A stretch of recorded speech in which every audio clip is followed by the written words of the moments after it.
మంత్రిపై కొంతమంది కావాలని నిందలు వేసి కొంతమంది బ్లాక్మెయిల్ చేస్తున్న వ్యక్తులు మరియు ఈరోజు సోమాజిగూడ ప్రెస్ క్లబ్లో మా గిరిజన నేతలందరూ కలిసి మా బిడ్డకు మద్దతుగా మంగ్లీబాయికి మద్దతుగా వివిధ గిరిజన నేతలందరూ ఇచ్చేయడం జరిగింది. ట్రైబల్ జేఏసీ చైర్మన్ రవీందర్ అన్న గారు, శివలాల్ బంజారా సంఘం సలహాదారులు వెంకటన్న గారు, ఉస్మానియా యూనివర్సిటీ అధ్యక్షులు తమ్ముడు సురేష్ నాయక్ గారు, అదేవిధంగా వరంగల్ ప్రాంతం నుంచి తెలంగాణ రాష్ట్ర ప్రాంతం నుంచి తెలంగాణ సైన్యం పార్టీ అధినేత రాష్ట్ర అధ్యక్షులు బాను ప్రేమ్ నాయక్ గారు, అదేవిధంగా బంజారా ప్రజా సంఘం శంకర్ నాయక్ గారు, మరియు అదేవిధంగా గిరిజన మహిళా నాయకురాలు ఇందుబాయి గారు, అదేవిధంగా సునీత నాయక్ గారు, సేవాలాల్ సేన రాష్ట్ర ఉపాధ్యక్షురాలు మరియు సేవాలాల్ బంజారా సంఘం ప్రధాన కార్యదర్శి గణేష్ నాయక్ గారు, అందరికీ స్వాగతం. అదేవిధంగా ఇక్కడికి వచ్చేసిన మీడియా మిత్రులందరికీ ప్రత్యేకంగా ధన్యవాదములు. ముఖ్యంగా కొంతమంది మీడియా మిత్రులందరూ మంగ్లీబాయికి మద్దతు తగ్గిరా, మంగ్లీబాయి వెనుకల గిరిజన నేతలు ఎవరు లేరు అనేది ఈ 2 రోజుల నుంచి వార్తలు చూస్తూ ఉన్నాం. కానీ మంగ్లీబాయి వెనుకల, మంగ్లీబాయి సపోర్ట్గా, మంగ్లీబాయి మద్దతుగా ఇవన్నీ కాకుండా మంగ్లీబాయి ఎటువంటి ఆధారాలు లేకుండా మరి డీసీపీ గారు ఆమె ప్రమేయం లేదని చెప్పడం జరిగింది. మరి అటువంటి బిడ్డకి అన్యాయం జరిగితే గిరిజన బిడ్డలందరూ ఉంటారు, గిరిజన నేతలందరూ సపోర్ట్గా ఉంటారు, గిరిజన జాతి సపోర్ట్ ఉంది, గిరిజన నాయకులందరూ నేను వెనుకల ఉన్నారు. న్యాయబద్ధంగా ఈరోజు గత 15-20 రోజుల నుంచి రకరకాలుగా మంగ్లీపై ఆరోపణలను, అదేవిధంగా ఆమెకు ఆ మైక్రో ఫైనాన్స్ కి హస్తం ఉందని, మరి మధుతో పార్ట్నర్ ఉందని రకరకాలుగా నిందలేసి వాళ్ళ కుటుంబ సభ్యులు నాగిరు, ఆమెపై నిందలేసిరు. ఎప్పుడైనా న్యాయం తెలుస్తుంది. న్యాయబద్ధంగా అధికారికంగా డీసీపీ సారే క్లీన్ చిట్ ఇచ్చేశారు. దాని తర్వాత కూడా మళ్ళీ ఏదో రకంగా మరి ఆమెపై మీడియా ఫోన్ కోసం కొంతమంది మీడియా ఫోన్ కోసం మరి మీడియా ముందుకు వచ్చి వాళ్ళు ఏం మాట్లాడుతూ అనేది వాళ్ళకే అర్థం కావట్లే. ఈరోజు చూస్తూ ఉంటే మీడియా కూడా అదే విధంగా మరి బయటకు చూపిస్తుంది. ఈరోజు ఈ మీడియా సమాముఖంగా గత కొన్ని రోజుల క్రితం జరిగిన విషయం నేను ఒక విషయం చెప్తా. మొన్న అక్కడి నుంచి స్టార్ట్ అయినది.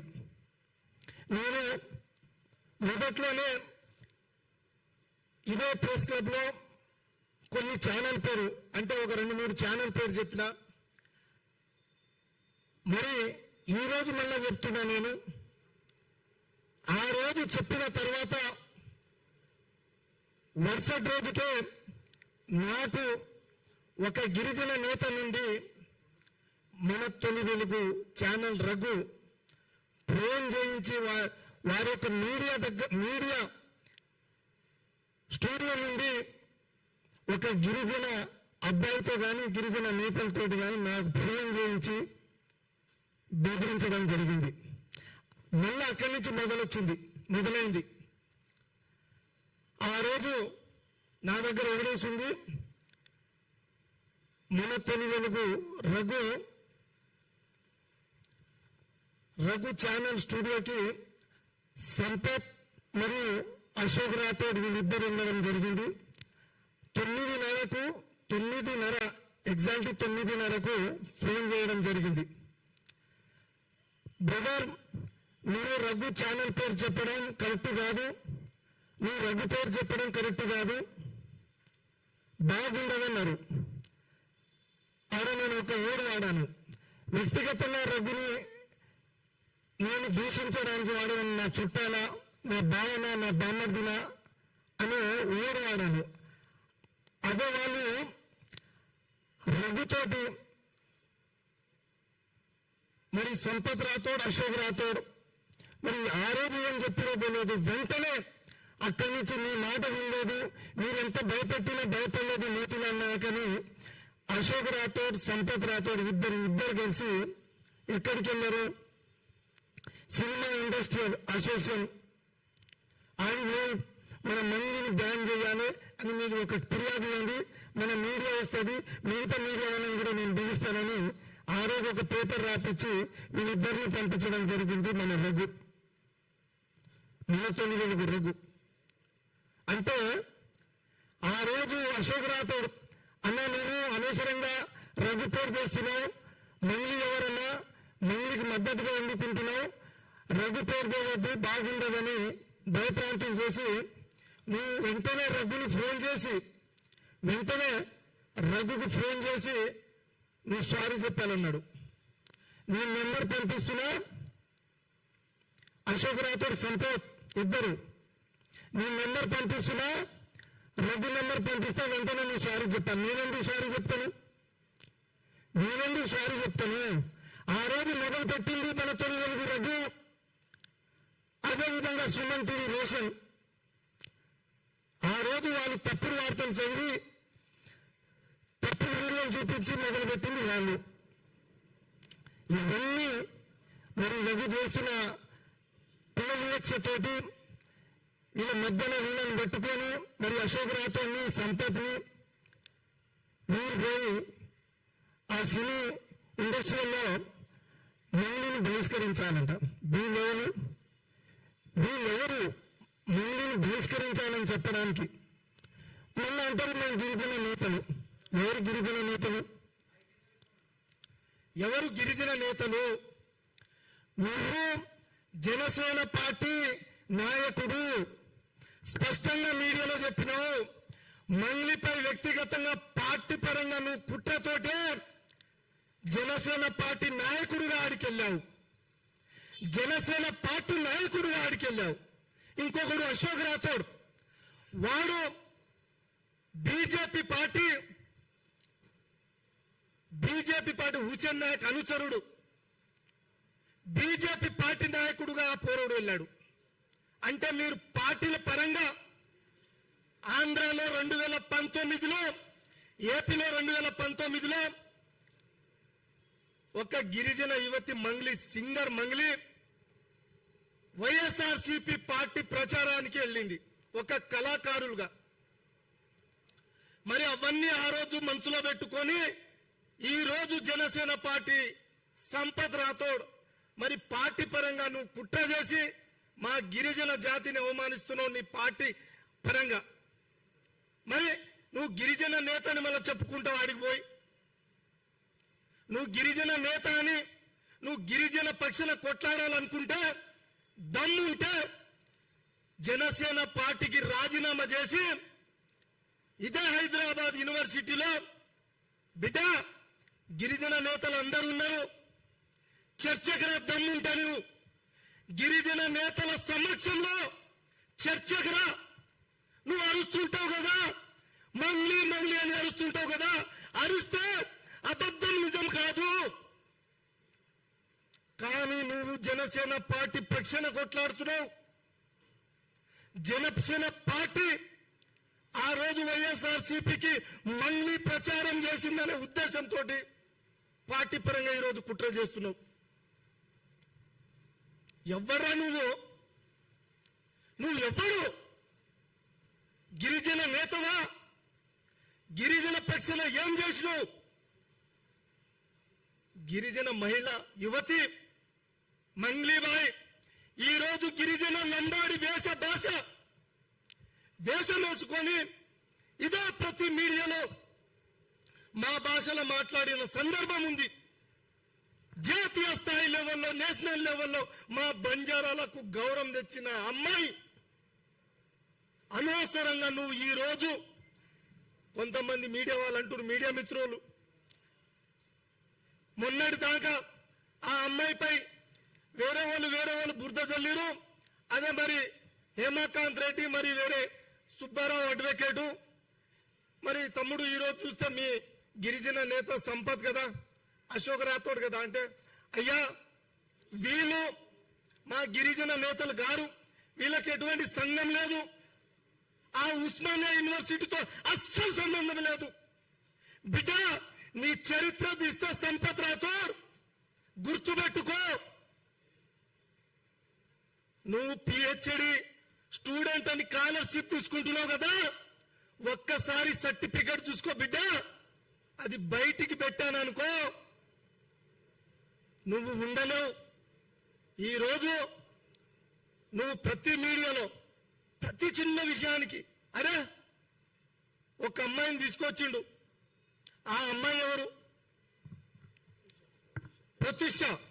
ఎస్ చెల్లెమ్మ, నీకు ఈ వేదిక నుండి ఒకటే హితవు పలుకుతున్నా. నువ్వు ఉస్మానియా యూనివర్సిటీ గిరిజన నిరుద్యోగుల పక్షాన కొట్లాడుతున్నావు కదా, నీకు ఏం అర్హత ఉంది? మాకు ఉద్యోగాలు కావాలని నువ్వు కొట్లాడుతున్నావు, నీకేం అర్హత ఉంది? ఉద్యోగాలు ప్రభుత్వం ఉద్యోగాలు ఇచ్చినా నీకు రావమ్మా తల్లి. అక్కడ ఉన్న స్టూడెంట్లు అందరూ తెలుసుకోవాలి, నీ పైన కేసుంది. నేనుండే ప్రాంతంలోనే నీ పైన కేసుంది. ఆ కేసుల చిట్ట మొత్తం బయటికి తీస్తా. నువ్వు గిరిజన జాతి నాయకులకు ముక్కు నేలకు రాసి నువ్వు క్షమాపణ చెప్పాలి. అడ్డ మీద కూలీలు అంటావా గిరిజన నేతలకి? నువ్వెవరు చెల్లెమ్మ? నువ్వెవరు? ఎప్పుడైనా గిరిజన ఉద్యమంలో పాల్గొన్నావా? మీడియా మిత్రులారా, చూస్తున్న ప్రతి ఒక్కరూ ఒకటి గమనించాలి. ప్రతీష ఈ అమ్మాయి తండ్రి ఎస్ఐ. అమ్మ తల్లి చెల్లెలు, నీ తండ్రి భాగవతం చెప్పాలా, లేకుంటే నువ్వే మీడియా ముందు వచ్చి స్వయంగా ఒప్పుకుంటావా? 50-60 మంది నిరుద్యోగుల పుట్టన కొట్టిన మీ తండ్రి చరిత్ర నేను తీస్తా. నువ్వు నిరుద్యోగుల తరపున కొట్లాడుతున్నావా? మరి 50-60 మందికి ఫేక్ డాక్యుమెంట్ సృష్టించి మీ తండ్రి ఏం చేసిండో నీకు తెలుసా? అవన్నీ బయటికి తీస్తా, మొత్తం ఎవిడెన్స్ తోటి బయటికి తీస్తా. నీ తమ్ముడుగో ఈ ఫోటోలో ఉన్నది నీ తమ్ముడు. ఈయన డేట్ ఆఫ్ బర్త్ అప్పట్లో ఎంత ఉండే, ఇప్పట్లో ఎంత ఉండే అనేది ఉద్యోగం రావాలని నువ్వు కేవలం మీ తండ్రి ఫేక్ డాక్యుమెంట్ తీసుకొచ్చిన సందర్భాలు ఎవిడెన్స్ ఉన్నాయి. అమ్మా నువ్వు ఒక గిరిజన నేతకే, మా గిరిజన జాతి కోసం పోరాడిన వ్యక్తి, అతని పైన నువ్వు కేసు పెట్టి బ్లాక్మెయిల్ చేసి డబ్బులు తీసుకున్నట్టు విషయాలు మాకు తెలియదా? ఈరోజు నువ్వు ప్రతి గిరిజన నాయకులు వీళ్ళ మాట్లాడేదని నువ్వు ఎక్కడ పోయినావమ్మా? గిరిజన యువతులు, అమ్మాయిలు ఆత్మహత్యలకు, మానభంగాలకు చనిపోయినప్పుడు నువ్వు ఎక్కడున్నావు? ఈ శుద్ధ పురుషులు, ఈ సంపత్ రాథోడ్ అశోక్ రాథోడ్ ఈ శుద్ధ పూసలు నువ్వు నేర్పిస్తే బట్టి పట్టుకొని మీడియా ముందు ఇష్టం వచ్చినట్టు మాట్లాడతావా? అమ్మా తల్లి, నేను ఈ మీడియా ద్వారా నిన్ను మన గిరిజన జాతి లంబాడి జాతి పక్షాన నేను కోరుతా ఉన్నా, నువ్వు నీకు మాట్లాడే అర్హత లేదు. అయినా నీ గురించి నేను ఎక్కువ మాట్లాడను. కాకపోతే ఇవన్నీ నేను మీడియా ముందు ఆధారాలతో మళ్ళా ఇంకోసారి నేను రావాలి. రాకూడదు అంటే నువ్వు ఖచ్చితంగా గిరిజన జాతిలో ఉన్న నాయకులందరికీ క్షమాపణ చెప్పాలి. అందరినీ కించపరిచే విధంగా మాట్లాడినావు. ఈరోజు అదే గిరిజన నేతలు కొట్లాడితే, దశల వారీగా కొట్లాడితే, మీ అయ్యకు రిజర్వేషన్ లో ఎస్ఐ ఉద్యోగం వచ్చింది, మీ తమ్ముడికి ఉద్యోగం వస్తుంది, నీకు మాత్రం రాదమ్మా. నీ పైన ఎఫ్ఐఆర్ ఉంది. వాటి గురించి నేను మాట్లాడను. అది ఏ విధంగా ఉందో నువ్వే చెప్తావు, తర్వాత తెలుస్తుంది. అంతేగాని నువ్వు అనవసరమైన ఈరోజు సంపత్ రాథోడ్ ఈరోజు ఒక్కొక్కరిని బయటికి తీస్తుండు. అంటే ఈయన మీడియా ముందు మాట్లాడేటప్పుడు ఈయన వెనకాల చూస్తే గిరిజన నేతలు దాదాపు 100 మంది ఉన్నారు. ఆడ యూనివర్సిటీలో దాదాపు ఒక 50 మంది ఓయూ స్టూడెంట్లు ఉన్నారు. ఈయన మీడియా సమావేశం అక్కడ ఓయూలో పెడతాడు. ఎవరున్నారు సార్ ఆడ? ఈ ఇద్దరు శుద్ధ పురుషులు తప్ప ఇంకా ఎవరైనా ఉన్నారా? ఆ యూనివర్సిటీకి ఈయనకు సంబంధమే లేదు. కావాలని అనవసరంగా ప్రభుత్వం కానీ, ప్రభుత్వంలో ఉన్న పోలీస్ డిపార్ట్మెంట్ వారు కానీ ఆధారాలు లేవు కాబట్టి, మీడియా మిత్రులు కానీ, బాధితులు ఎవరు వచ్చి మీడియా ముందుకు ఎవరు రాలేదు కాబట్టి, మంగిలి పేరు చెప్పలేదు కాబట్టి మీడియా మిత్రులు కూడా ఇంకా ఇంతటితో ఆపేసిరు. కానీ ఈ శుద్ధపూస వచ్చి ఇంకా ఏదో విధంగా మొదలుపెట్టే ప్రయత్నం చేస్తుండు. అదేవిధంగా ఈరోజు వచ్చిన మా నాయకుల్లో OU chairman, JAC chairman Ravinder అన్న మాట్లాడవలసిందిగా కోరుతాం. ఈరోజు ఈ సమావేశానికి చేసిన ప్రింట్ అండ్ ఎలక్ట్రానిక్ మీడియా మిత్రులకు, అదేవిధంగా నాతోటి సంఘాల నాయకులందరికీ కూడా ప్రత్యేక ధన్యవాదాలు, కృతజ్ఞతలు. మిత్రులారా, ఈరోజు తెలంగాణ రాష్ట్రంలో ఒక కుంభకోణం జరిగింది. ఆ కుంభకోణం గురించి మాట్లాడండిరా బాబు అంటే, ఆ కుంభకోణంలో బాధితులు ఎవరు, నిందితులు ఎవరు, అసలు ఆ కుంభకోణం దేని కొరకు జరిగింది, దాని వెనుక ఉన్న వాళ్ళు చదువుకున్న వాళ్ళ, చదువుకోలేని వాళ్ళ, డబ్బులు కట్టిన వాళ్ళు చదువుకున్న వాళ్ళ, చదువుకోలేదునా? అసలు అప్పనంగా అధిక వడ్డీ ఆశతోటి కోట్ల రూపాయలు, లక్షల రూపాయలు పోయి అవారగాళ్ళు, జులాయిగాళ్ళ చేతిలో డబ్బులు ఇవ్వడం జరిగింది. దాంట్లో ఎంతో మంది ప్రభుత్వ ఉద్యోగులు ఉన్నారు, దాంట్లో ఎంతో రైతులు, బడాబాబులు ఉన్నారు. మరి మీకు కనీసం ఇచ్చేటప్పుడు